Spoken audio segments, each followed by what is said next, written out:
Hello, good afternoon everyone. Magandang hapon po uli. Welcome back to the GEG APAC Connect. So it's the GEG APAC Weekend 2020. So this time we have with us Mr. Alvin Balaba, who is a social studies teacher from Santo Niño National High School. He's also part of GEG South Manila, one of our parang best friends ng GEG Ortigas sa GEG South Manila. We always collaborate together. So Sir Alvin, good afternoon po. Good afternoon, Miss Maan, and good afternoon to all our viewers, all our teachers and educators na kasama po natin ngayong hapon. So Sir Alvin will be talking to us about GSuite for Education and Chromebooks. If you're curious po kung ano ang Chromebook or how it works and the fact na ngayon nasa market na siya, it's easy to get it in the market, he'll be able to tell us about that and how it's being used in public schools. So Sir Alvin, take it away. Thank you very much again, Miss Maan. So good afternoon again to all our dear teachers and educators that are with us this afternoon. Before I begin, I would like to say thank you as well to the Google Educators Group Ortigas. Sabi nga ni Miss Maan, ang best friend namin sa GEG South Manila. I would like to thank Miss Pao, Miss Maan, and Sir Gary for inviting me to be a part of this GEG APAC Connect. And I would also like to thank my school head, Mr. Angelo D. Armas, for supporting me and allowing me to be here this afternoon. And also my community leader in GEG South Manila. I would like to greet Sir Adrian Cruz, who has given me a lot of opportunities when it comes to the Google Educators Group circle and community. So shout out po sa inyong lahat. And also to my co-teachers, my colleagues in Santo Niño National High School, and to my students. Magandang hapon po. So this afternoon, we'll be talking about how GSuite for Education and Chromebooks has helped me, my school community, even if we are in a public school setup, we were able to do digital transformation in our school. And then later on, we'll be discussing how the other schools as well, most especially schools in the public, schools that are public or under the management of the government, can do digital transformation. Next slide, miss. So, okay, next slide, miss.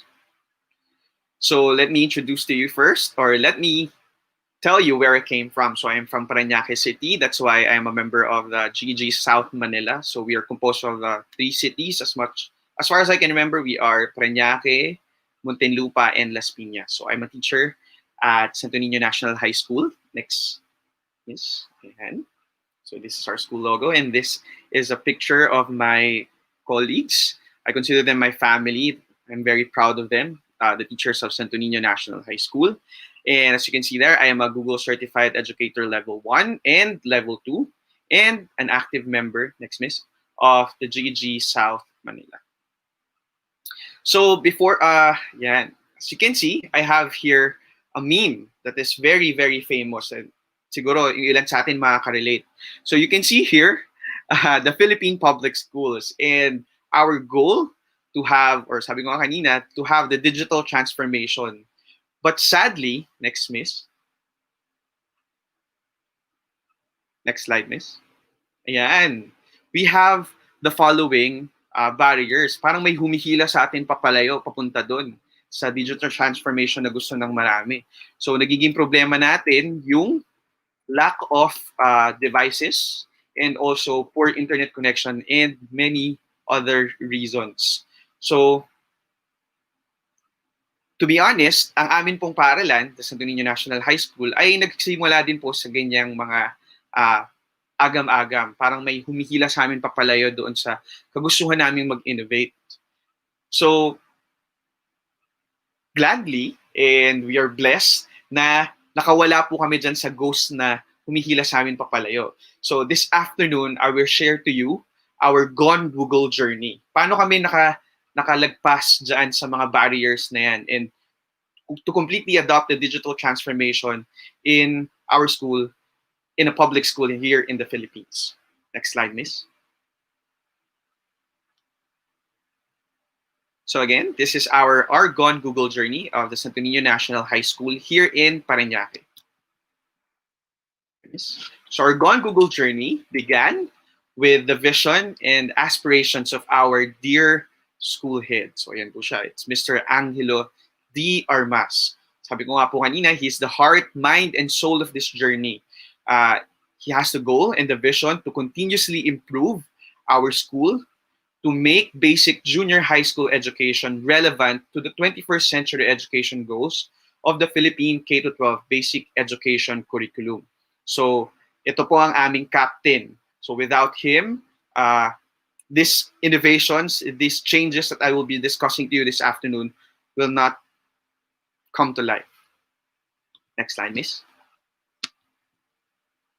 So, he has this vision. Actually, itong nakikita ninyo sa meme na to, ito na yung naging school motto namin as of the moment. It is to engage the hearts of the 21st century learners. So si Sir Armas para siya naging Buzz Lightyear sa amin na willing kaming dalhin to infinity and beyond. Kahit na dati medyo marami pa kaming questions, mga pag-aagam-agam, parang si Woody lang dyan sa meme na yan. But we trusted him and mamaya makikita nyo po what changes took place and where we are now. Next, miss.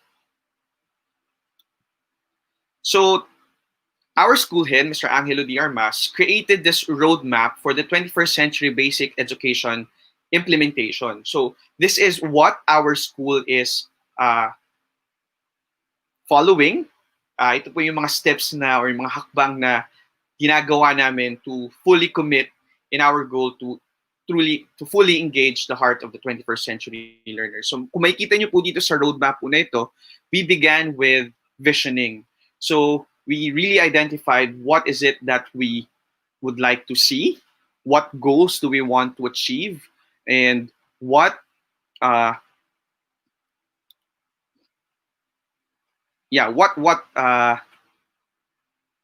sorry. Okay, we did the following benchmarking activities. Tinignan po namin yung mga malalapit naming schools, malalapit na schools sa amin na nagsisimula na sa changes or they are adopting this digital transformation already sa kanilang mga paaralan. So we did the benchmarking and also the procurement planning and strategic implementation planning program and the rest. After that, after we develop our vision, our goals, and we've seen examples of it that are already existing in other schools, we then proceed to capacity building.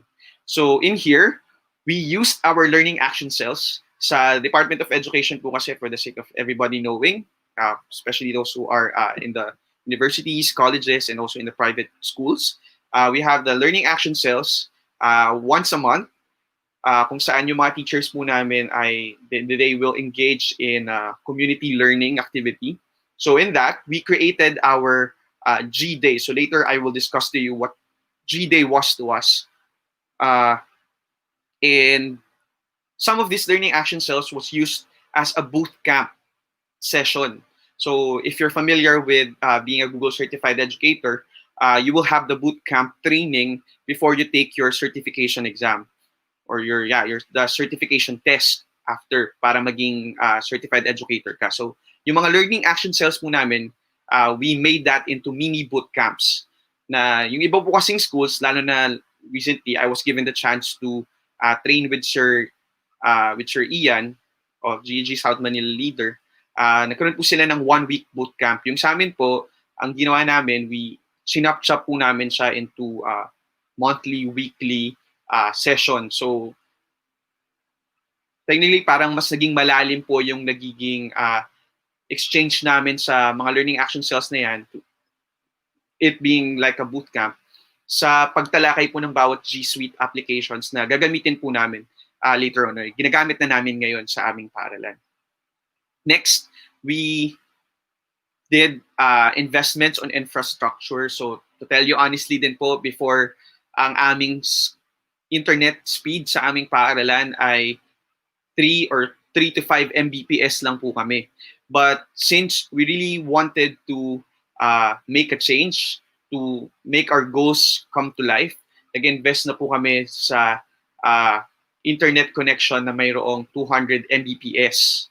And we are fortunate enough because ang amin pong barangay council kung saan po ang aming paaralan ay located also supported us. Nagbigay din po sila ng 100 Mbps internet speed na sila po yung nagbabayad or nagbibigay ng payment sa mga fees na babayaran po nun. So technically, nagkaroon po kami ng uh, internet speed para sa mga estudyante lang namin for the classroom teaching learning experiences at nagkaroon din ng internet para sa office work or sa mga teachers other tasks like gradings and submitting other forms.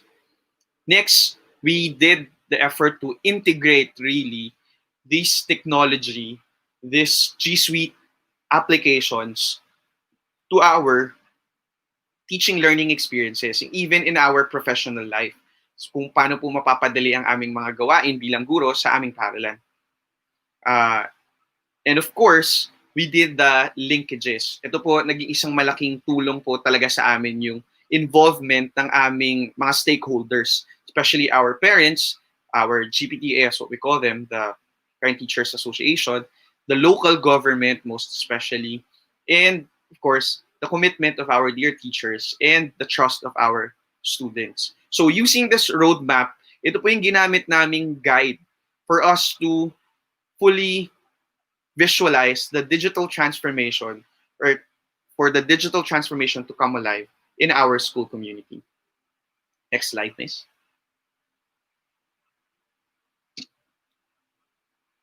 So, gaya nga po na nabanggit ko kanina, we did capacity buildings for teachers. It's what we call the G Day. So, it's Google Day. So, that was a continuous capacity building for teachers for the GSuite training bago po kami lahat nagpa-certify. So, ayan po yung sinasabi ko sa inyo kanina na we have monthly sessions. Tinatawag namin it's G-Day kung saan kami po as colleagues become learning community as well. So, hindi lang po yung mga estudyante namin natututo, kami rin po sa isa't isa. Next slide, miss. And then truly, we found a gem that made all of this come to life or come true. We found, next miss, we found Google. Next miss. So gamit po yung Google, ito na po yung ilan sa mga naging, sabihin namin, mga naging achievements ng aming paaralan. So back in 2017, we are the first public school with 100% Google certified educators in the Philippines. So ayan po ulit ang aking mga namahal na mga kapwa guro. So Saint has gone Google, the first in the Philippines to be 100% Google certified educators. Together with that, nabigyan din po kami ng distinction ng aming schools division office na as excellence awardee for outstanding service to our stakeholders. But currently, kung makikita nyo po, we are at 96% rate since we have new teachers or new faculty, mga new hire po na kasama namin, they're the remaining 4% na hindi pa po nakakapagpa-Google certified. So, but I know for sure that the school has a plan and the teachers are very much interested in po and are very willing to take the examination to make our 100% rate come to life again or mangyari po ulit. Next slide, miss. So, ito na po. How did GSuite help our school community? So the GSuite for Education in our school. Next slide, miss.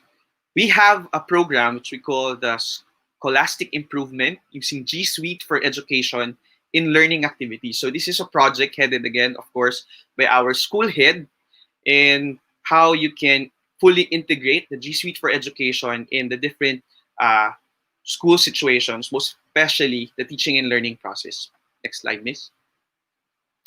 So, kung makikita niyo po, ayan, so that's what we call the Project Sigla, or again, the Scholastic Improvement using GSuite for Education in Learning Activities. So, inside that project, we have different activities. So, kung kanina po nakita niyo na yung It's G Day for the teachers, where we use our learning action cells to train teachers to continuously improve our skills in using the GSuite. Pero hindi po kaming G Day for learners, of course. Siyempre, dahil po sila rin majority yung gagamit, ito po yung gagamitin na paraan for them to participate in our school or in our classroom discussions, tinuruan din po namin sila how they can use this uh, GSuite applications. So learners receive trainings on GSuite na kami na po mga teachers ang nag-train sa kanila on how they can use those.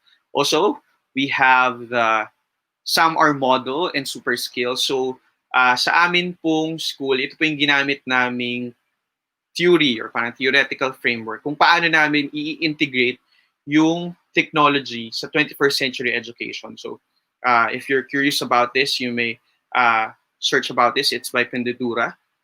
So siya po naging proponent ng SAMR model. Also, we have the Project WISE. So it's the Wireless Internet System for Education. So dahil nga po, meron na kaming internet connection na mas powerful compared to before, ginawa naman po namin ng program or ng project kung paano namin yan fully utilize. So sa amin pong school, we have a one device policy, meron kaming voucher system, kung kailan pwedeng gumamit si teacher, si student, yung mga students po namin, even if we have an internet that is that strong, yun naman po ibig sabihin nun, they can access that every time. Meron po kaming vouchers, like I said earlier, na ibinibigay po sa kanila that will limit when it comes to time and other sites na pwede lang po nilang puntahan. So we have that. And of course, mamaya, i-discuss ko po sa inyo ito ng mas malalim, yung aming Chromebooks for education. So we used these tools para po mas maging powerful, mas maging engaging, at mas maging fruitful yung aming pagtuturo, yung aming teaching learning process sa aming school community. Next slide, miss. So, yan po yung Scholastic Improvement Program. Yes, miss. So, ito naman po, yung brainchild of Santo Niño National High School. Aside from Project Sigla, meron pa po kaming dalawang projects, again, initiated and proposed and made possible by our school head, the Project All Ears. Itong Project All Ears, sa public schools po kasi, every quarterly assessment or every periodical test, we have this assessment reporting system where we share to our division office the mean SD MPS of the quarterly exam results. Dati po, si teacher, kailangan niya pa yung i-solve manually. So, we use the calculator, tapos isusulat po namin sa mga forms, tapos i-agree or pipirmahan ng aming department coordinator, tapos i-approve ng aming academic coordinator, tapos i-approve ng aming school head, tapos tsaka isasubmit sa division office. So, kung mapapansin niyo po, ang daming pinagdadaan ng proseso nung assessment reporting system. But because of All Ears, the project that was initiated by our school head, ang nangyayari po, ang gagawin na lang ng aming mga teachers, si advisor na proctor ng exam, i-record lang niya yung score sa Google Sheet. And then, automatically, meron ng reporting system na magko-compute ng mean SD at mean percentage score ng quarterly assessment. So, hindi na kailangan gawin ni teacher yon. Automatic na pong nakukompute yung mga information na kakailanganin ng aming school's division office to assess also the results of the exams quarterly. So, mas gumaan po yung aming trabaho, sa totoo lang, dahil po dito sa proyekto na ito. Made powerful by GSuite, of course, the Google Sheets. And then, next we have the Project Scaffold. Ito naman pong Project Scaffold, it's what we call the school's capacity to accelerate the finishing of forms of learners' deliverables with via GSuite. So ito naman po, alam naman po natin na lahat naman ng schools nagpiprint ng card, nagpiprint ng forms, nagpiprint ng certificates, ng diplomas, and other forms or other documents na kakailanganin ng ating eskwelahan. Through this Project Scaffold, mas gumaan po ulit ang trabaho ng aming mga teachers dahil gumawa po ang aming school head. This is all a product of his brilliance and his genius ng isang Google Sheet kung saan ako po na teacher, halimbawa subject teacher, i-encode ko yung aking scores doon, is automatically pupunta siya sa isang Google Sheets ulit na tabulation na siya ng lahat ng teacher. So, yung ginagawa po dati na magsasubmit bawat teacher ng grading sheets, hindi na po namin yung ginagawa. So, it became a paperless job to us. Kasi automatically po nagsisync yung aming mga Google Sheets, which then creates a tabulated sheet of scores.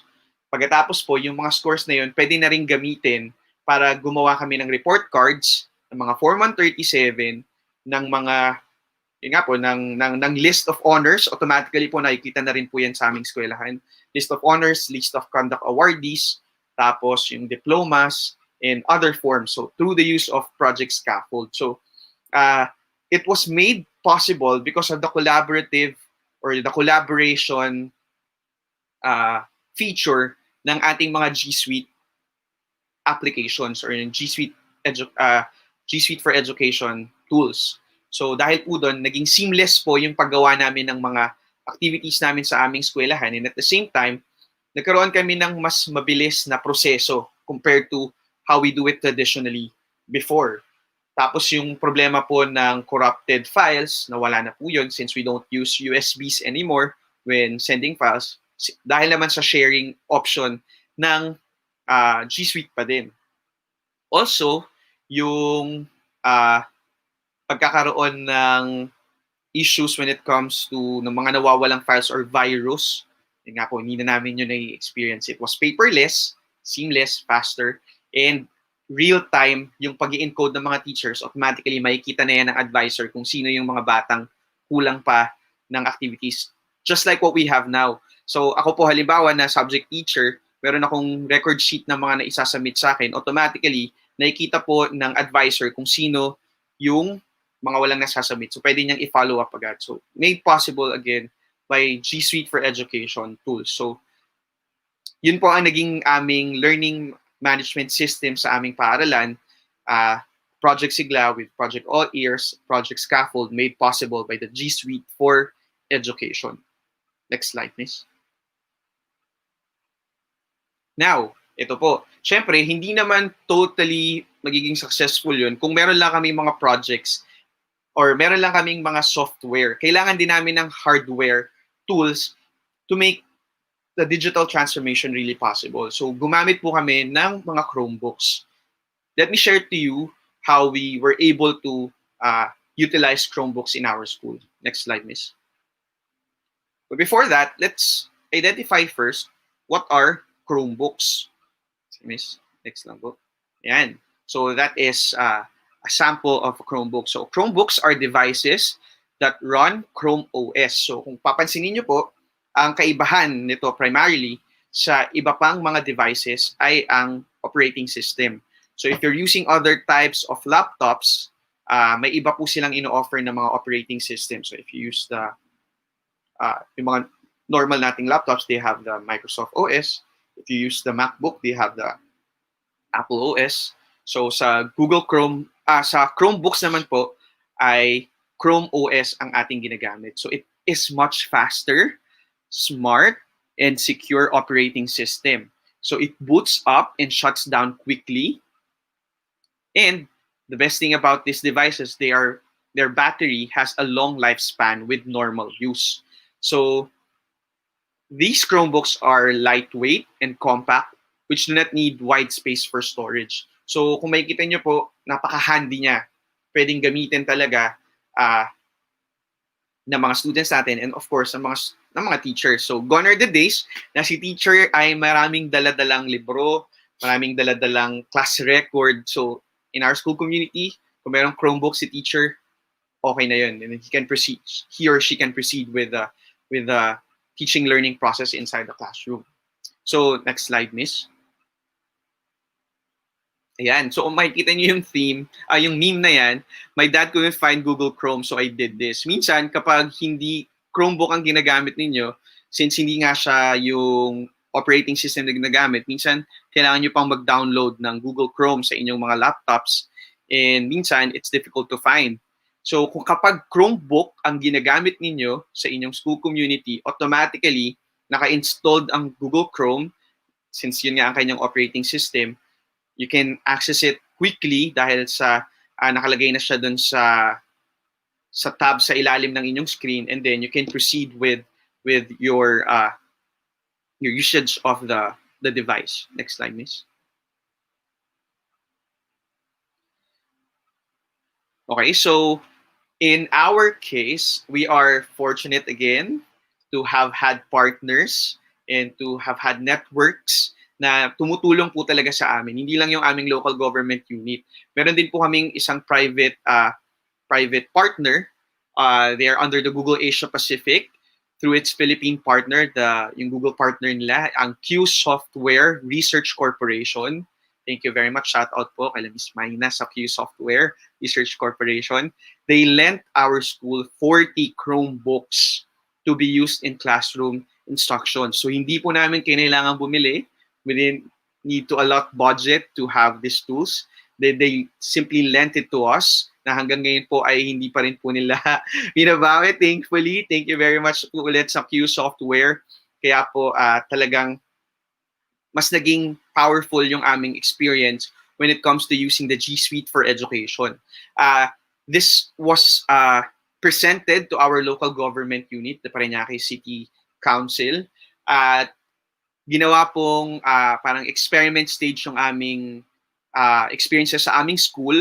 At kapag gumawa po kami ng action research dito, which we reported to them, nakakita po kami ng significant difference sa pagkakaiba ng scores ng mga bata nung hindi kami gumagamit ng G Suite for Education at ng Chromebooks kumpara sa ngayon na gumagamit na po kami ng G Suite for Education at ng Chromebooks. So, sabi po at pinangako ng aming local government unit na dahil ganun po naging resulta, they will allot a budget para po makabili ng mga Chromebooks na ibibigay sa aming school and together with the other schools ng Schools Division of Parañaque City.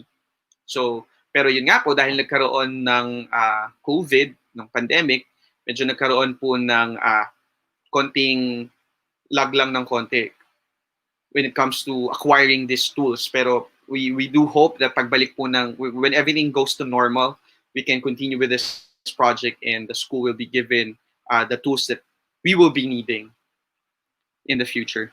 Next slide, Miss. So ito po, I will share with you a video of how we are utilizing Google Chrome, Chromebooks in our school. Ito medyo naglo-load lang siguro. Ayan, so kung makikita nyo po dun sa video, we have our students. Since 40 nga lang po yung aming Chromebooks, we use it by groups. So nagsha-share po sila para lahat ay may experience kung paano ba gumamit ng Chromebooks. So hinahati po rin yan, sinischedule kung ilang Chromebooks ang kailangan mong gamitin, ilang Chromebooks ang i-request mo, ayan po. Sige, Miss, next. May mga pictures pa po dyan. So, ayan. Ayan. So, bukod po sa paggamit namin sa teaching learning process inside the classroom, nagamit na rin po namin yung mga Chromebooks na ipinahiram sa amin sa aming SSG election. So, siguro parang if I remember it right, we are 5 years na po kaming nag-online election. So, gone are the days na nagbabalot voting kami, tas nagtatali pa yung mga bata. So, ngayon, real time. After po nilang bumoto using the Google Forms, meron na po kaming resulta. So nakakapag-issue na po kami ng result. Pero pa nga po kaming partial unofficial results na nilalabas sa aming paaralan. At makikita nyo rin po dyan sa picture itong nasa may bandang lower left. Ginamit din po namin yung Chromebooks kapag may mga competitions po kami sa school namin. Just like Mr. and Miss UN, kapag meron pong mga debate, meron pong mga oratorical contest, ginagamit na po namin yung Chromebooks para yun nga po, automatic scoring, tas real time, mas mabilis pong nagiging napoproseso yung judging ng mga contest po sa aming paaralan. So, thankful po talaga kami sa tool na ito dahil it made much easier. It made a lot of things much easier sa aming paaralan. So, I do hope that you are encouraged to use this as well in your schools, together, of course, with the G Suite for Education tools na available din po. Maganda po dun sa G Suite for Education natin, I forgot to mention earlier, it's for free. Pero in our school po, since we acquired a school domain, so meron na po kaming stoninoNHS.edu.ph, ay nagbabayad po kami doon ng aming to maintain the school domain that we have. Pero when it comes to school domains, magugulat po kayo na recently, napakaraming advantages ng pagkakaroon ng school domain. Just like recently, we found out that since we have a school domain, we have premium access to different tools as well, like Canva and other third-party applications. So nakakatuwa po na hindi na namin kinakailangang magbayad just to have the additional features ng iba't ibang mga third-party applications since we have our school domain. Next slide, miss. Ayan. So kung makikita nyo naman pong meme na ito, si Drake. So gone are the days na yung table ni teacher ay patong-patong na ang mga papers, patong-patong na ang mga checkables na tinatawag nga po nila. Now, as long as you have your Chromebooks, it's much easier. Neat and easier to check. And po. So, let me share to you now the school processes that have gone Google in Santo Niño National High School. Next slide, miss. So, ayan po. So, kung makikita po ninyo, first, we have our electronic, nabanggit ko nga po ito sa inyo kanina, our electronic SSG elections. Using the Google Forms. Meron din po kaming online early registration and enrollment on Google Forms. So yung enrollment po namin, parents just need to log sa amin pong website and then, ayun po, makikita na nila or pwede na nilang i-enroll ang kanilang mga anak. We have the school online portal via Google Sites. Napaka-useful po nitong Google Sites sa amin lately dahil dito po namin nilalagay yung iba't ibang links na pwede pong puntahan ng mga bata at ng kanilang mga parents to access their learning modules para po dun sa mga sa distance learning strategy na ginagawa po namin. We have school issuance via Google Docs. So yung mga forms mo namin like Form 137 and other documents like certifications. So we use Google Docs for that. We have our event scheduling via Google Calendar. So because of this, all teachers will be notified of the important events that would take place, important meetings na kailangan po namin i-attend. Group chat via Hangouts. So aside from Messenger that is available in Facebook, we have Hangouts for our official and professional group chats.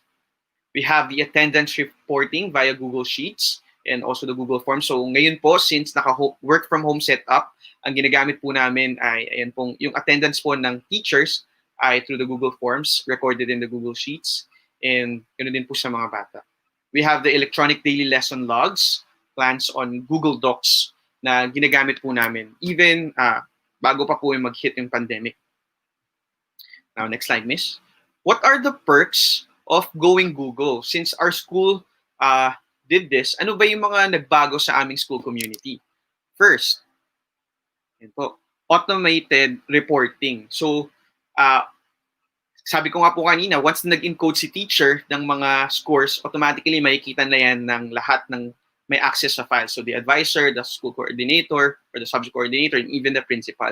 So, real-time ang paglalagay ng mga scores. So, ito pa yung medyo, kung sino yung hindi nagpapasa, makikita na agad since everything is automated, reported automatically or automated manner. Next, miss. And real-time data collection and analysis. Kaya nga po nasabi ko kanina. So, makikita agad yung mga scores na inilalagay ng lahat ng teachers. Next, miss. And anytime na kailanganin yung mga data na yon, for example, ng aming schools division office, we can provide it to them right away. No file corruption. Since, yun nga po, I forgot to mention, sa Chromebook, as much as possible, we would like to utilize the cloud saving. So, hindi na natin ini-encourage yung paggamit pa ng mga USB, yung pag-print pa ng mga files na hard copy. So, lahat po yun nasa cloud saving. So, yung dangers like file corruption na hindi na po namin na-experience sa aming school. Next, miss. Ayan, no virus infection of the different files. So, hindi namin na-experience yung mga Trojan na nawawala yung mga files because everything is saved on the cloud. Next, miss.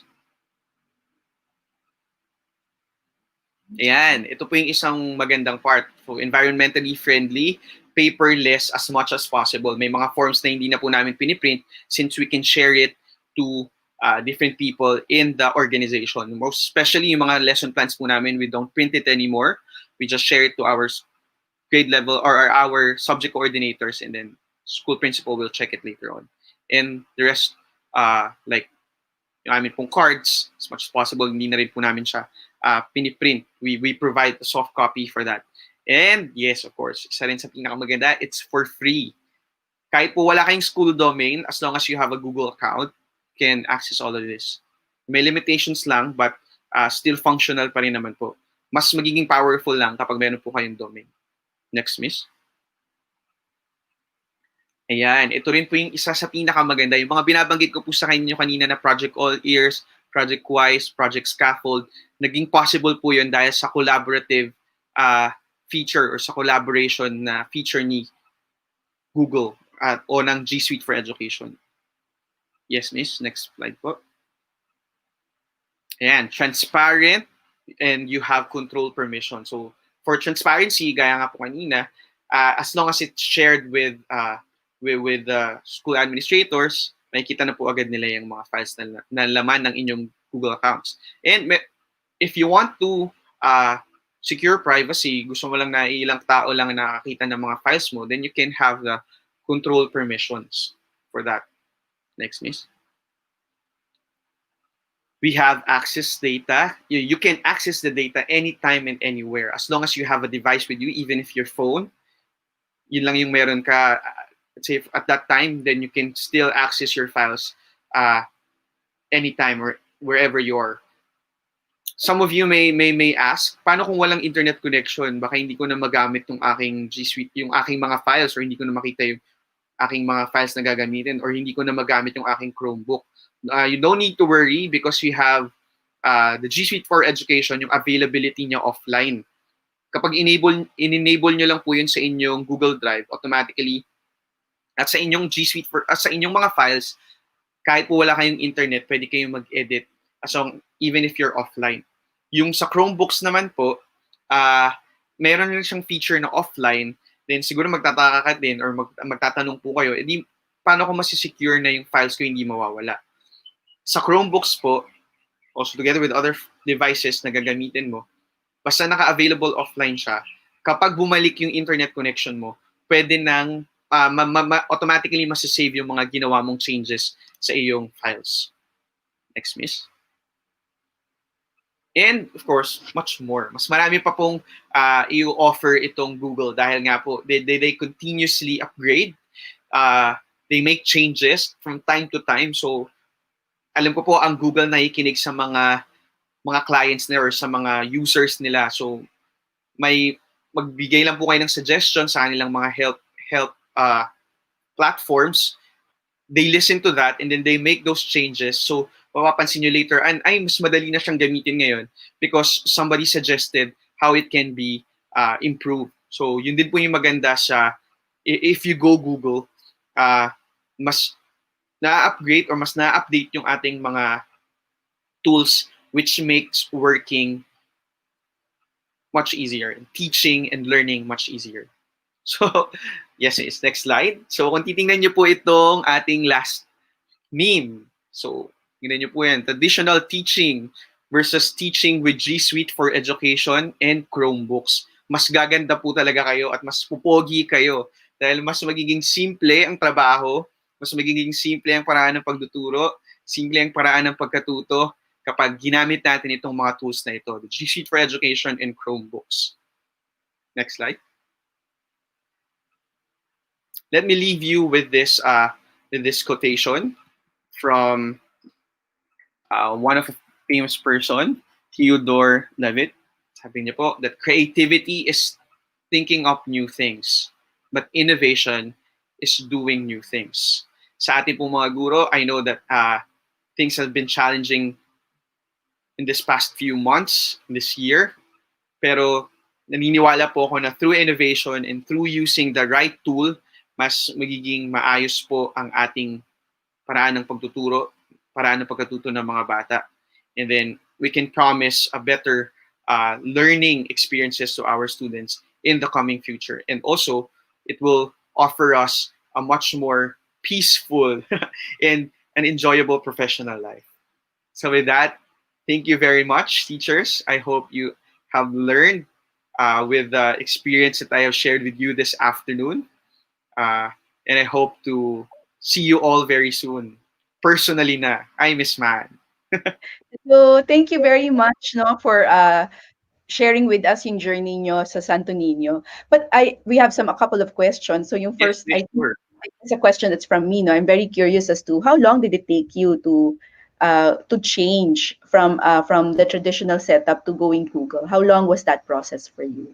Uh, Back in 2016, Miss, medyo traditional, medyo transition phase po Mm-hmm. namin. Kasi that was the time when Sir Armas arrived in our school dun.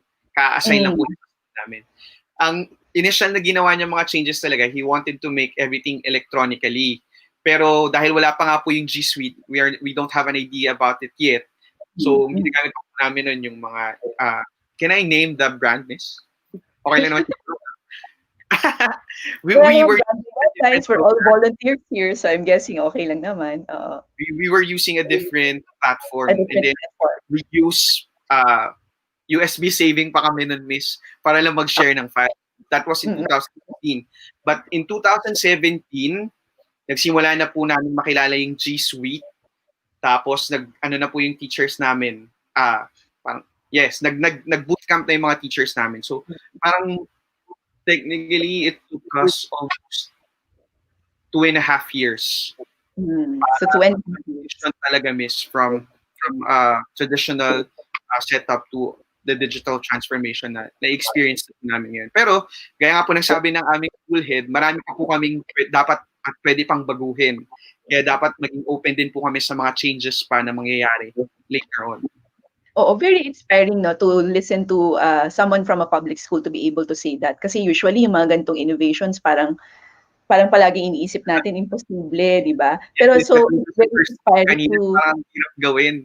oo, so kung 2.5 years parang, uy, oh, madali lang pala. But largely ako rin interested kung paano yung reception ng students ninyo? What changed in the Ay, student culture with the use of Chromebooks and with G yes. Suite? Yun nga po, alam naman natin na yung mga bata, sabi nga rin kanina from the earlier sessions na narinig ko, yung mga bata natin ngayon, they are very tech savvy.